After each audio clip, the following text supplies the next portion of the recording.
And I've got the pleasure of introducing Michele Kriegman. Michele has written and produced for ABC News, Info Security magazine, professional magazine, a number of parenting magazines, and other publications and shows. Having worked in a second career as a cybersecurity professional for over 15 years, Michele now devotes herself to writing full-time, focusing on two genres, cybercrime mysteries and search and reunion novels. Her published works include Tapioca Fire, Rock Memoir from a Desert City by the Sea, and Finding Faith. She speaks as a keynote, a panelist, and a presenter on both technology and child welfare topics. And with that, I'll give you Michele. Thank you. Thanks, Betsy, for bringing everyone together and giving me a chance to talk about an issue that I think is pretty important for adoptees, for adoption, and for my story personally. It's funny. I'm going to talk about something called the ICWA, the Indian Child Welfare Act, which sounds to some people is very esoteric. Around the world in legal circles and in human rights circles, it's the American adoption law. And we don't get into all the acronyms. And to understand why it has been such a gift for almost half a century, I want to tell you a little bit how things worked for me pre-ICWA and how it worked for me after the passage of the ICWA in 1978. I was adopted from a brief period of time in foster care into kind of a mainstream suburban white family in the state in the union with the lowest percentage of Native Americans, New Jersey, which has 0.6% Native population. So we're lower than Texas and Ohio and, everywhere else. And I grew up with this mystery where we knew about my birth mother, and it was said that nothing was known about my paternal family. And my parents had been told that when they adopted me. That's what I grew up with. And I kind of adapted, and I just sort of lived under half a fog.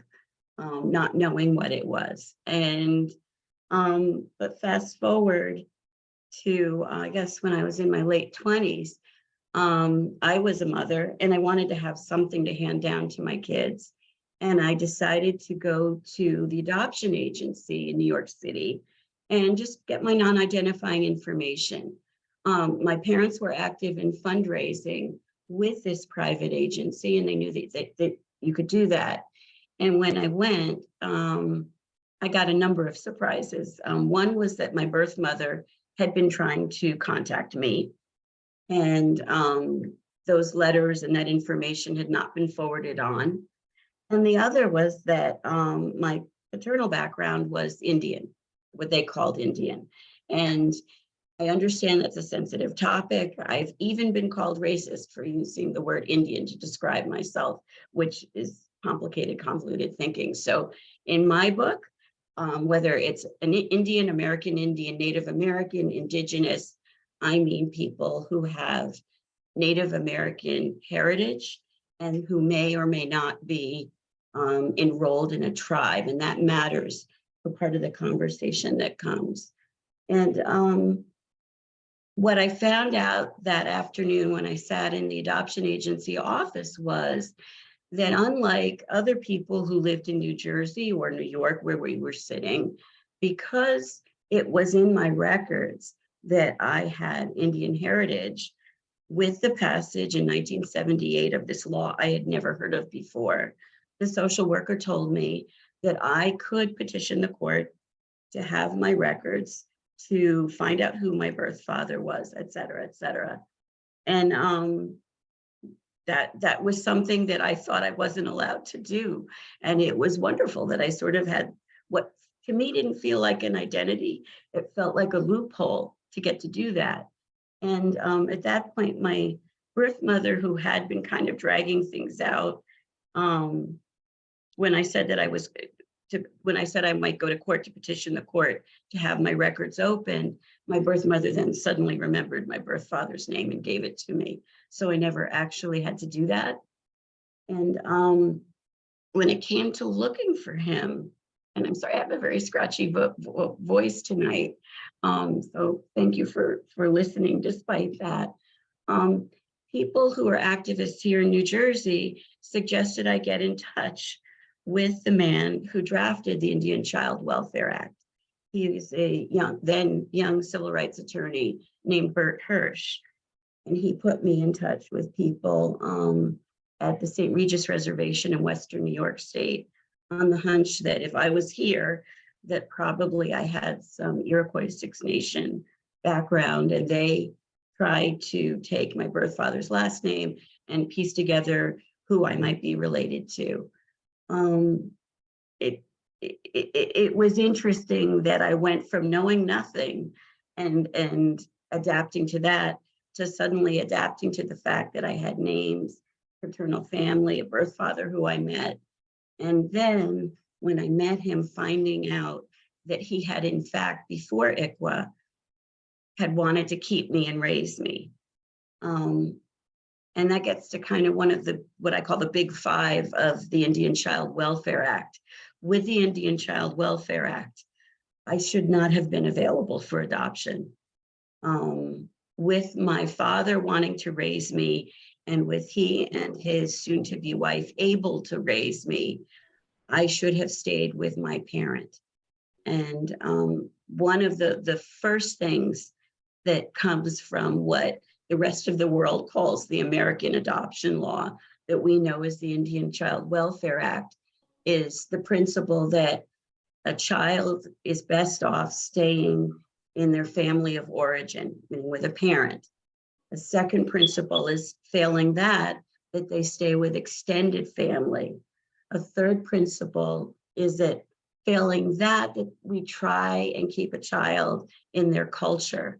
And the way that translates is that with a lot of tribes living geographically in the same reservation, that a child would be prioritized for being placed with another indigenous family before being taken off a reservation and placed with a non-native family. And then the fifth thing, and this is what did work for me, was that if someone who is has Native American heritage and can show it, wants to have more information, their records are not to be, obfuscated or sealed or kept from them.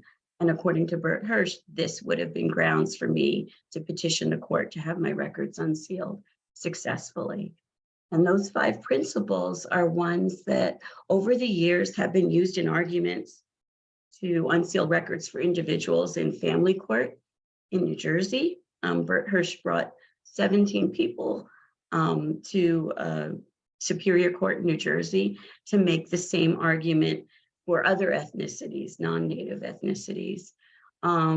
It's an argument that is used, has been used in other states to say, look, the United Kingdom allows this. Look, tribal nations allow this. We can safely and responsibly restore to adoptees in our state heritage equality, just as the UK did in the early 1970s, just as we did in the United States for tribal citizens in 1978. But what's an even bigger step is that beginning in the 1990s, there's been a series of laws to try and regulate what happens with children in terms of adoption and how we view adoption, but also how we view things that are a little bit less beautiful on their surface, things like trafficking, things like cultural genocide, and taking the ideas and the definitions that were really worked out in the Indian Child Welfare Act. We have a series of Hague conventions and international private law protocols that define the best interests of the child, very much like the five principles that were pioneered by the Indian Child Welfare Act. And I could geek out because I love the law, and I've been following this case. And in questions and answers, if you want to talk about the Article 1 of the Constitution or the 5th, 10th, and 14th Amendments, I'm game, as long as nobody's eyes glaze over. But kind of more personally, what's interesting is the pushback that this law has gotten. And comes kind of from two ways.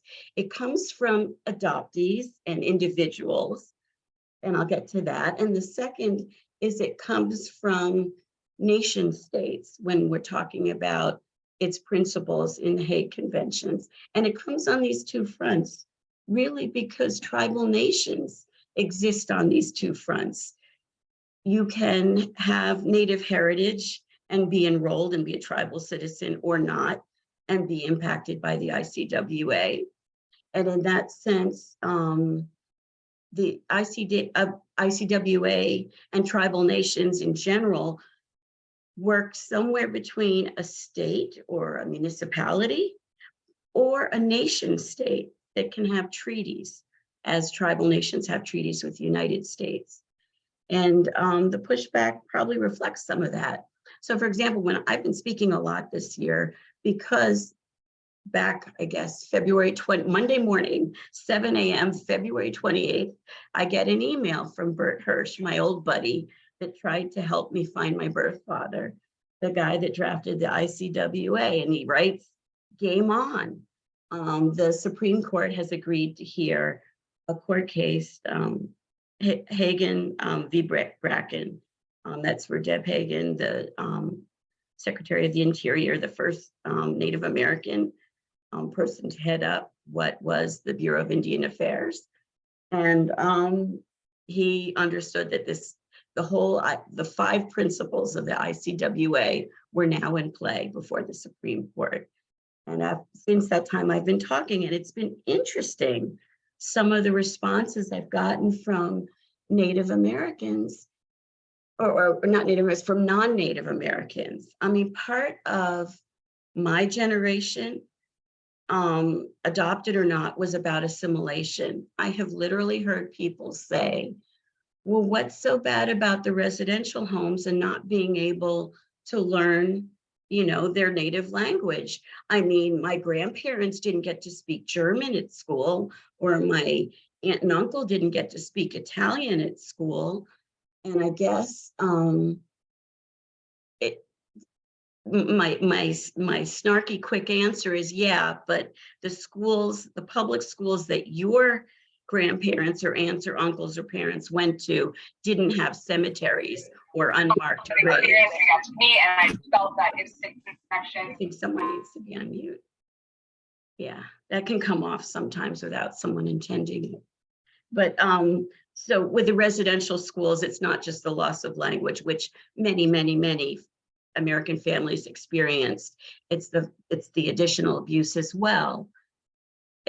And that's kind of been my quick answer. But when I have the opportunity to give a more thoughtful answer, what I do say is, yeah, we've all lost. And we can use our losses to build walls and say, my pain is worse than your pain, or because my family's experienced loss, I don't need to feel any sympathy for you. Or we can take that same pain and go, yeah, we didn't get to learn Italian or German or whatever was our heritage. And it's a shame that you didn't get to also. But there's one more level there. And that's that when our ancestors, if we're European or East Asian, chose to emigrate, there was choice involved. That's very different than having been here and having waves and waves of people come from other continents and then to tell you you can't speak your language anymore and take it away in such brutal ways. And so some pushback is because I think we all value our heritage, and not having it to more or lesser extent is a loss. And I think we can turn our personal losses or negative reactions we might have when we hear, oh, Native Americans got to see their OBCs before I did in New Jersey, instead of it being a chance to build walls. It's a chance to go, wow, what a great model. Look at that law. That law enabled them to see their original birth certificate and find birth family.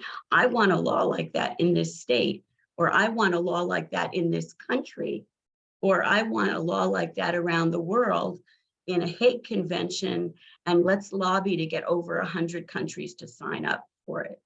And the more positive reaction has led to better and better and better outcomes, and meaning reunions for families since the beginning of the Indian Child Welfare Act. But then taking it up now to that international level, the other area of pushback is because I think and I know there's other people on this call that have worked as activists, either as adoptees or donor conceived people. And it's almost what I call the defending the romantic institution.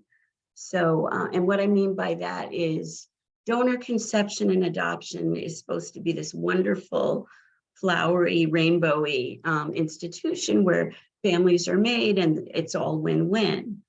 And so not just with getting countries to sign on to Hague Conventions for adoption, but there's even been struggle to get some countries like the United States to sign on in anti-trafficking laws, because, well, everyone can go, yeah, trafficking for sex work is wrong.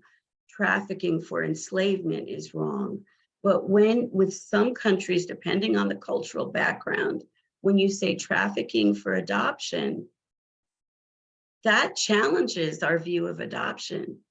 When you say trafficking for child marriage, some other countries push back because that challenges their image of marriage. Adoption and marriage, many people would like to believe, are the ends that justify the means. If you're forcing someone or breaking up a family, we'll focus less on that than this wonderful romantic institution of child marriage or closed adoption. And that's where internationally there is some pushback when it comes to Hague Conventions that are based on these same 5 principles of the Indian Child Welfare Act. And it's been an education for me because we all want to hold on to these beautiful images, and we don't want to be the one to say, there's a little bit more nuance there. Adoption isn't perfect, and maybe child marriage isn't romantic. And so maybe we do need to have these protections in place. And yes, marriage and adoption can be wonderful, but there's more to it than that. And so at the international level, there's been pushback. Just for example, President Obama at the very beginning of his first administration said it was ridiculous that we hadn't signed an anti-trafficking convention. And by the end of his second term, the US still had not. And part of the pushback had to do with what I call a term that's in the cultural wars, because both the left socially and the right socially use the same word to mean opposite things. And they both are arguing about parents' rights. And some of the objections to anti-trafficking laws, believe it or not, come from this romantic view of adoption, but also from this vague but nice sounding term of parents' rights. And so it's been interesting that it's the US that's one of the countries that doesn't sign that yet. So fast forward, kind of going to my story again. The Indian Child Welfare Act is something that's in play. We expect a decision by June 2023. That tends to be when they, publish their rulings. It could be as early as February, I'm told. And what's going on is we have Ohio teaming up with Oklahoma to file one brief opposing the ICWA. We have Texas, and then for at least a period, Indiana and Louisiana teaming with them to have another brief. And Texas has actually participated in oral arguments against the Indian Child Welfare Act. And those are kind of, and I say culture wars in the description for this get together because for lack of a better term, it breaks down by color, blue and red, with Ohio being kind of purple. So we have, Republican states tending to, but not all, tending to oppose the ICWA, and 26 states supporting the ICWA. And about 486 tribal nations are supporting the ICWA. The American Medical Association, the American Pediatric Association have all filed briefs supporting the Indian Child Welfare Act. Both briefs do talk about child relinquishment or child removal as a kind of trauma to be avoided if at all possible, and that it can be softened if a child is at least kept with one of their parents, if not, you're beginning to hear the principles again, one of their parents, an extended family member, someone in a similar culture, and if not that, the chance that I received to begin to reclaim my heritage as an adult. And I'm sorry, I've been saying 5 and only giving you 4. The first one is that children should not be removed without due cause. And really, and I'll kind of wrap up with this, the story that kicked off the Indian Child Welfare Act was one that happened at the Spirit Lake Reservation. There was a grandmother who was raising her grandchild. There had been no complaints of neglect or abuse. And yet, local social work authorities came in, took the child, expedited a closed adoption, and had the child placed with a non-native family. Bert Hirsch was a young attorney. He was working on other legal cases with different tribes and elders. And he was asked to come in. And he said it was almost like walking around a crime scene. If you ever watch, a true crime show and the detective says, well, this clearly isn't, the first time for this perp, because they knew what they were doing. And he said that's exactly when he looked at how, with what entitlement these people came into this house where there had been no complaints. There was nothing for them to investigate. And yet they came in and removed the child and then placed the child for adoption. And then it quickly went through the family court system and was finalized. It looked like this was a well-oiled machine. And so he worked with the elders and tribal government and asked them, this has happened before. Can you find out how common it is? And what he said was, because the reservation was very rural and losing your children isn't something that everyone wanted to talk about, people had no idea the results that they were going to find. And what they found was that something like, was it about a quarter of all children had been removed for adoption. 1 in 4. And there wasn't anything particularly unique that he could see about the Spirit Lake Reservation, nor could tribal leaders see.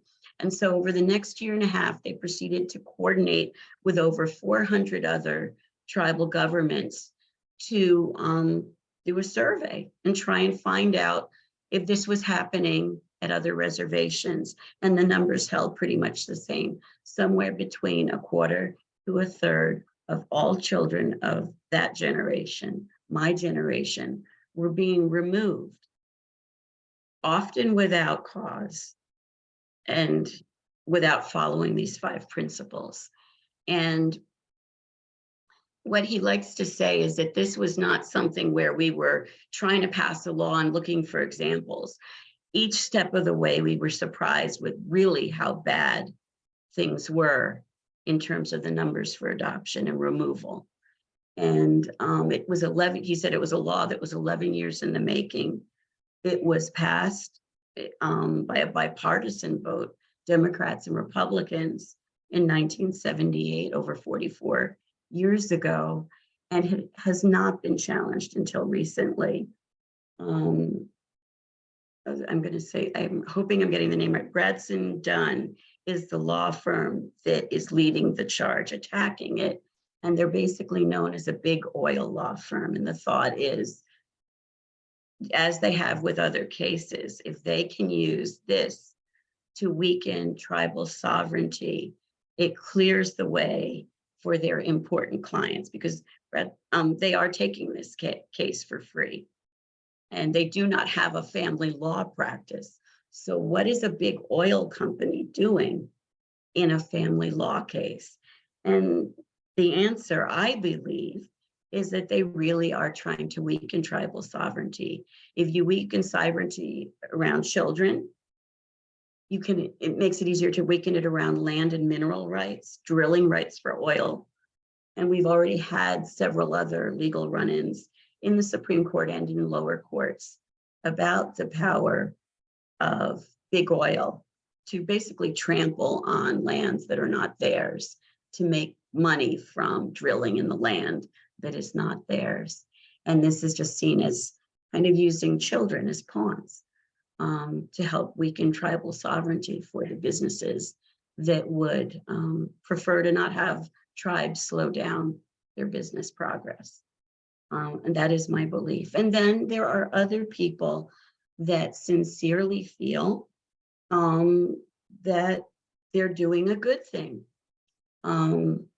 And what I'm saying, when I say that, I'm thinking of the Christian evangelical couple that feel like they're lifting up, the Native American children by adopting them and bringing them into their faith.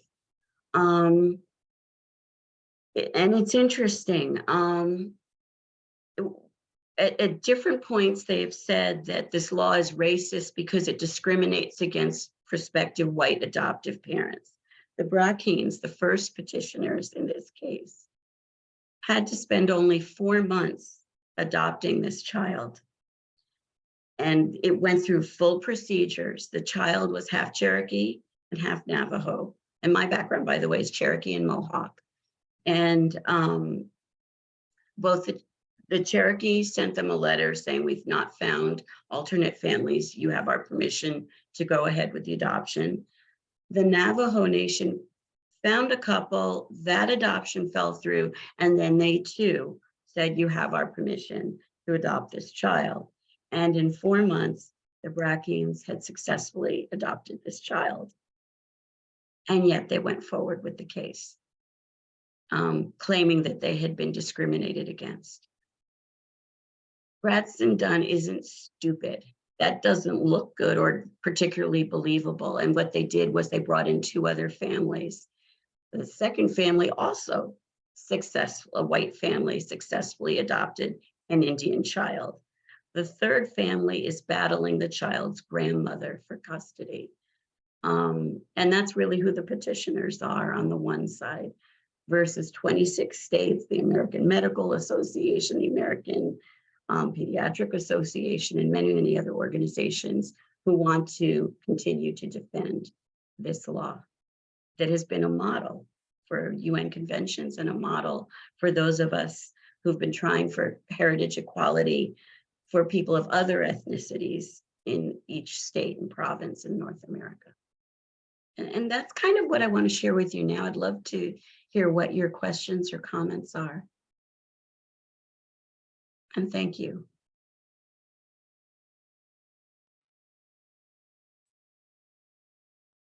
Thank you, Michele. So we've got a little bit of chat going on about what people can do as individuals to make their voice heard and to take action. What would you advocate for people to do? Yeah, I'll give you my answer, and then I'll try and put some things in the chat as well. Bear with me just a second. I'm not good at multitasking, doing chat and talking at the same time. The case is still going on. There's a petition still circulating. Supreme Court justices are human. they are influenced by people's, reaction, and they are influenced by the public. This is not going to be the end of legal cases. There's actually something called the Supreme Court Project, and that's, I'm going to try and get this right, that is run jointly by several Native American intergovernmental organizations to represent tribal interests and tribal children's interests. And what I'll do is I'll put those 4 links in the chat. I can also send, Betsy and I were talking about this beforehand, just a deck that has, kind of the summary of the principles of the ICWA and other information with these links, but I'll put them in the chat right now, because donating can help, signing the petition can help. If you want to just follow the case, any of these sites will be posting updates, and that can certainly being informed can help. Thanks. While you're posting that, Michele, Rebecca, I see that you posted some information as well. Do you want to do that verbally for folks, Rebecca? Absolutely. Hello. Hi, Michele. Hi, Rebecca. Thanks, Becky. I'm glad you're here. Thanks for inviting me. Rebecca Black. I'm enrolled in the Quinault Indian Nation. I, too, am a fellow Scoop survivor and a staunch ICWA supporter. I'm also a state licensed tribal foster parent that is ICWA compliant, in compliance with federal and state law, because Washington has a very robust additional ICWA statutes that in addition to the federal law. Anyway, and so support, write your local legislators, your local governors, your shoot an email. I am in full support, and I stand with ICWA and tribal nation, sovereign nations across this country in support of ICWA. And all of that, the National Indian Child Welfare Association in Portland is also an amazing organization. I've worked closely with them in the past and done lots of work with them. And they're fighting for us every day. And so that's an amazing organization to support as well. But again, just like Michele said, your voices, the more people who sign the petition, the more people who shoot off a quick email. It doesn't have to be a huge in-depth time consumption, but that I stand, with ICWA and the National Indian Child Welfare Association, and sign your name. Real easy, doable tasks. Thank you. So, and absolutely, that's the way to go. And what I've added, just to kind of go through it real quick in the chat, and I'll send this out, or Betsy, I guess, will send it out, or Julius will send this out next week, is a real small deck about this talk with these links. The Supreme Court project is done jointly, but mostly shepherded by the Native American Legal Fund. They are taking donations. They're working crazy hours right now. Then on the social work side, there's the National Indian Child Welfare Association. Then there's two other organizations that work on protecting ICWA, the Indian Affairs. It's indianaffairs.org. That was the group that Bert Hirsch originally worked for. He's now retired, as well as the National Congress of American Indians.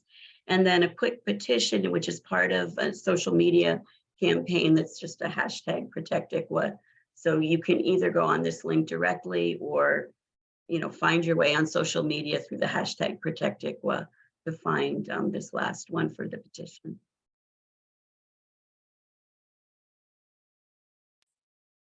I think another thing that people can do is to raise awareness within their circles. And so if there's certain social media pages or sites that you would recommend, maybe it's within these links, but people can do a lot to raise awareness and have a ripple effect.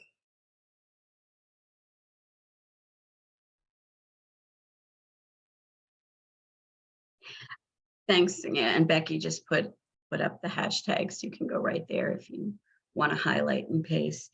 One thing I wanted to say, it's kind of interesting. In the court case, the two sides are emphasizing two different ways of looking at Native Americans. On the Brackeen side, they're saying this is racist because it identifies Native Americans as a race, and it gives them privileges that others might not have.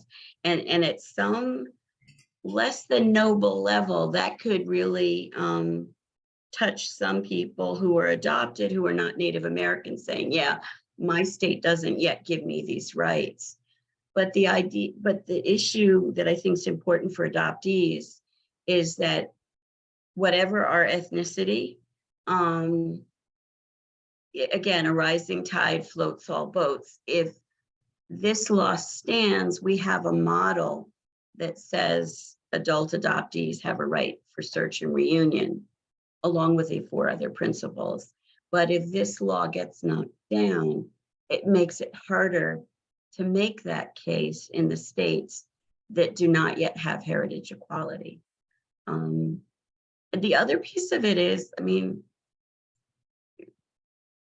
Native Americans come in all colors at this point. I certainly have lived with white privilege, but I am truly, of Cherokee and Mohawk descent. And decisions were made about me at the adoption agency that had everything to do with my paternal side being Native American. To me, it's not about race. To me, I would call it ethnicity. On the other hand, for true political leaders of tribes, it's about their sovereignty, which is identifying Native Americans as a political entity, and a tribal nation is a political entity whose treaties should be respected, whose sovereignty should be respected. And if you look at it that way, we wouldn't go to France, grab children off the street, and place them for adoption in the United States. You just don't do that to a sovereign nation.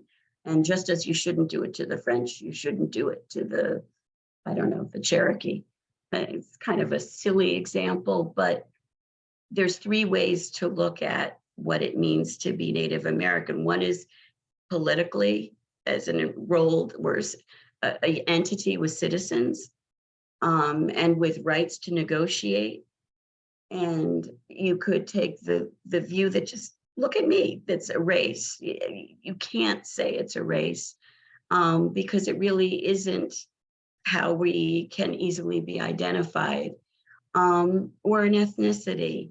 And if we look at one ethnicity benefiting from a good law, that's a great model for every ethnicity benefiting from a great law. And so there's really those 3 ways that the law, or that tribal nations have been described. What other questions do people have, or what else would you like to hear about?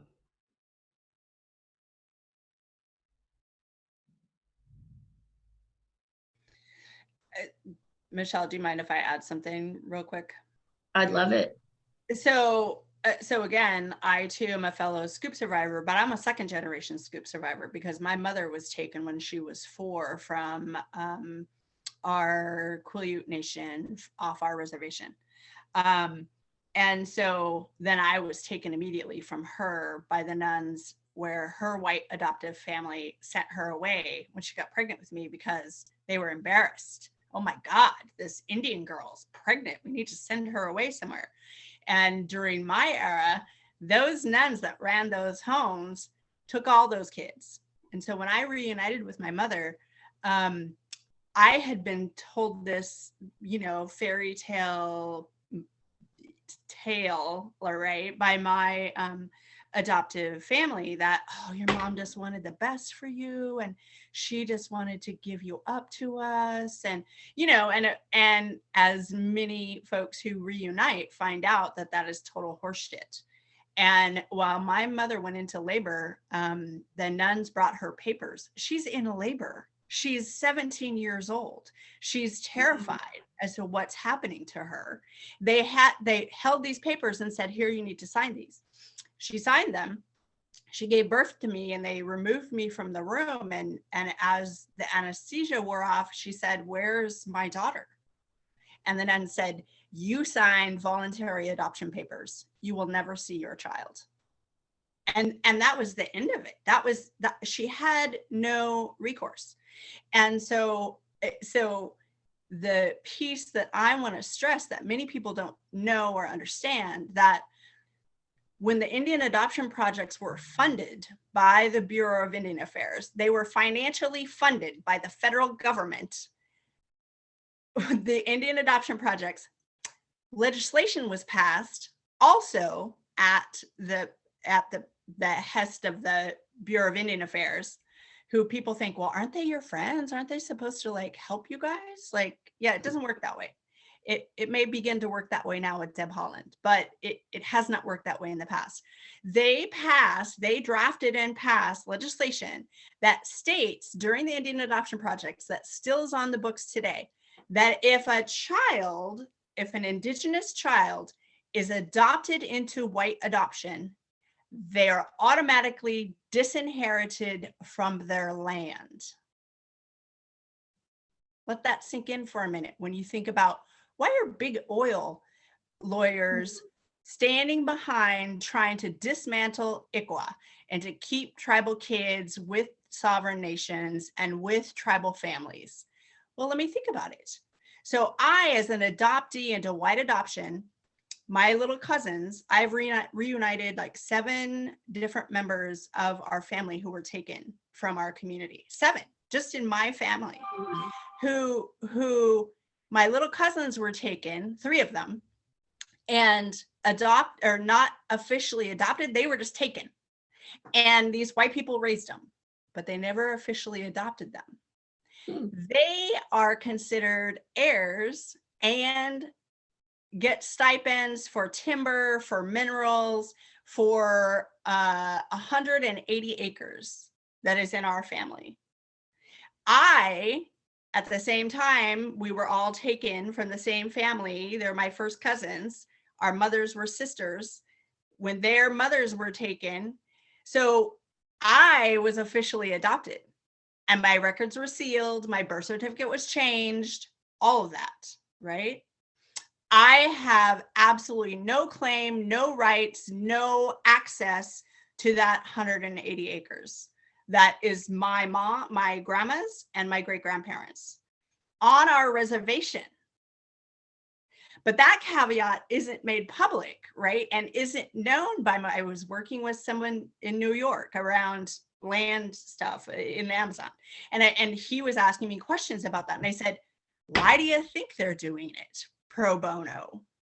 It's always follow the money, and I had to say, like, adoption is a $1 billion industry in this country, billions. So of course the Adoption Lawyers of America and the Goldwater Institute and people like that are backing the dismantling of ICWA because it gains access to our children. But not only does it gain access to our children, it removes one more heir from the land and the timber and the minerals that are on our reservation, that are ours inherently.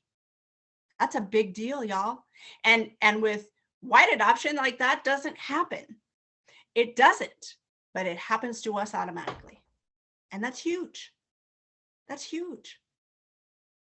There, I've said my little piece. And you said it well, You said it very well. Yeah, it is.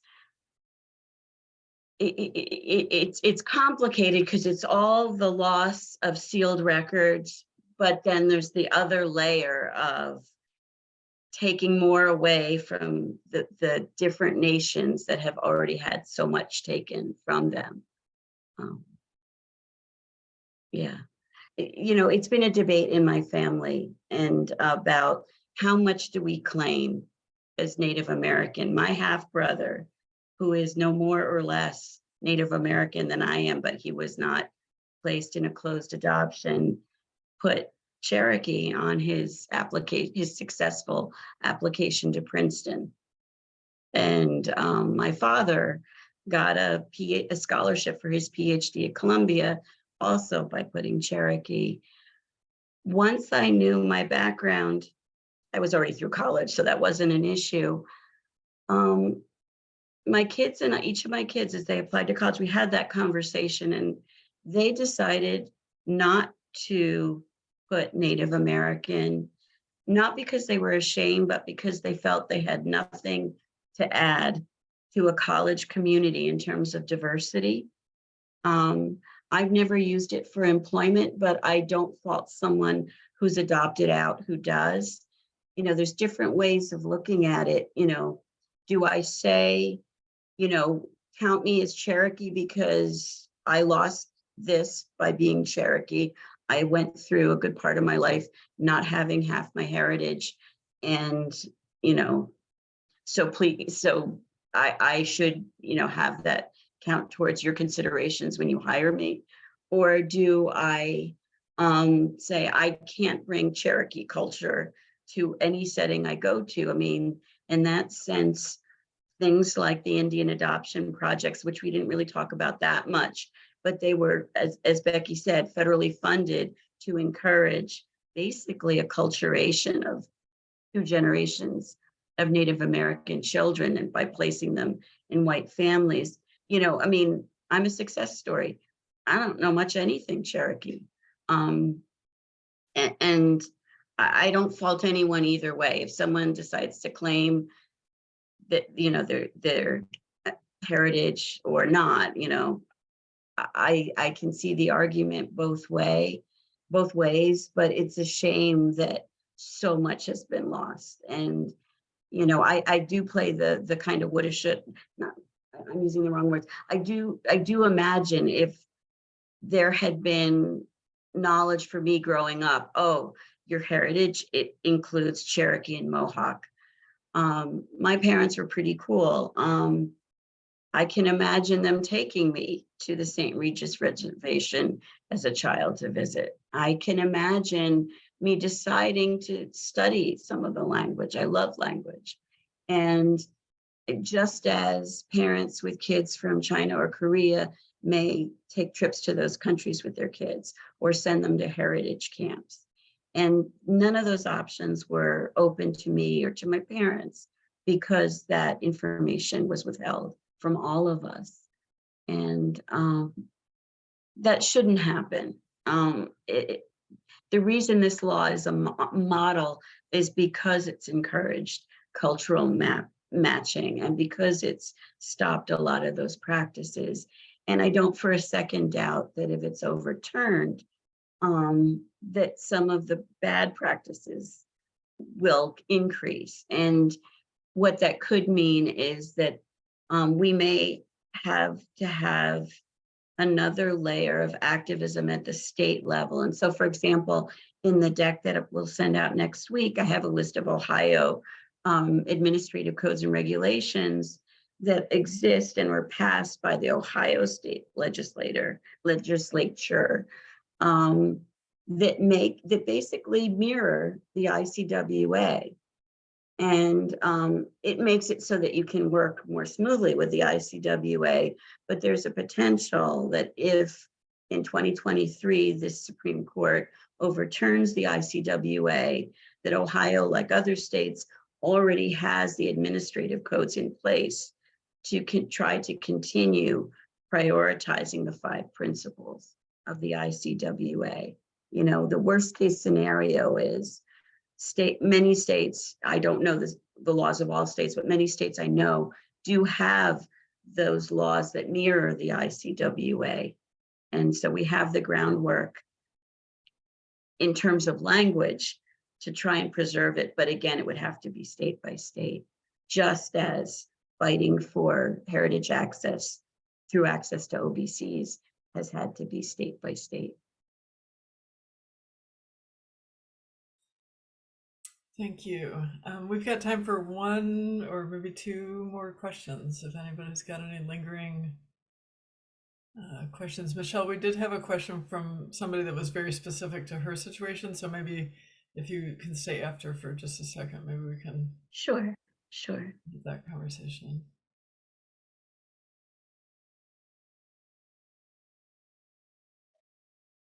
Any last things? Or are we complete? I just wanted to ask a quick question. I was wondering about, since we're now the only country that does not adhere to the Convention on the Rights of the Child, do you guys work with them at all? Are you involved with any of the legislature regarding their work, or it's separate, completely separate? I apologize for my naivete. I'm going to give you a 2% answer, and then I'm going to defer to Betsy. I am not involved in any work, at the international level at all. But I don't believe that the U.S. is the only country that's not a signatory. It's one of the few. There's over 190 countries that are signatories. So,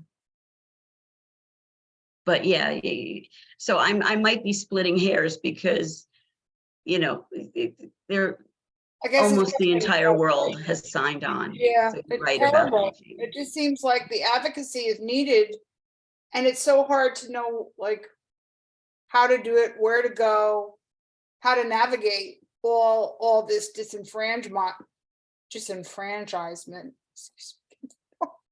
Mhm. Yeah, I'm not sure that I have a lot to add. I agree that it's an important issue, and there's so many different important issues. And as a small nonprofit, we've focused most of our efforts on the state level versus the national or international level. So it's certainly something we would support, but not something that I've got a lot of experience directly with.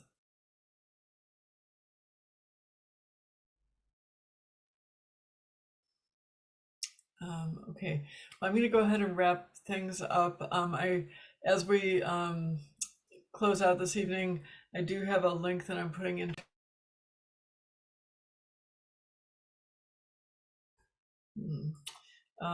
So if you could, we would appreciate your feedback, and it's just a quick few questions about the program this evening. If you could let us know your thoughts and any ideas that you have about upcoming programs, things you'd like to see us include, we'd be grateful for that. You will be getting a follow-up email, and those will have Michelle's slides with all the information written out. It will also have that link for the program feedback as well. So thank you, Michele, for joining us this evening and volunteering your time to speak. Very much appreciate the information that you provided, and thank you, Rebecca, for augmenting and sharing some information as well. As many of you know, Adoption Network Cleveland is a nonprofit organization. We are membership based, and you can learn more at our website, which is in most of the links that I posted this evening, adoptionnetwork.org. We hope that you join us in January for the next of this series, and we have lots of support opportunities and general discussion meetings this week and through the rest of this month as well. So thank you for joining us this evening. And thank